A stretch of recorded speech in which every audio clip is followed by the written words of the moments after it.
Kailangan daw pagka pupunta ka dito naka ano ka, punting bandana ka. Yan. Di ba kuya, no? Saan ba kuya yung ano dyan, yung... Eh, talaga yung sementeryo? Talaga yan? Ano pa nangyari dyan kuya? Bakit lumubog? May bulkan ba dito? Ah, bumutok yung bulkan, lumubog tong lupa dito? Ah. Pero kinuha yung mga ano diyan, kuya. Kinuha yung mga bangkay. Hindi na, nilubog na. Tataba siguro kuya yung isda dito noon, no? Oo nga, ang dami nakakain, no? Ah, dahil pala sa bulkan. Yan.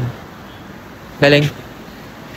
Naalala niyo ba mga chong yung dagat na pinapalabas sa mga horror story?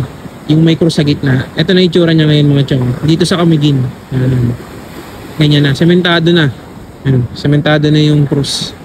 Saka parang pwede mo na siya punta. May hagdanan na doon. Dati kasi nakalubog pa talaga eh. Ginawa na nila ng bago. Saka parang yung dati yung mga luma kahoy pa yung nakalagay.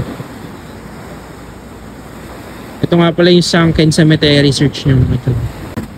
Tapos sinasabi nila kaya daw lagi may puti yan sa gilid, yun, mga puti-puti sa gilid, yun daw yung mga kaluluwa na nalubog na sa katubigan.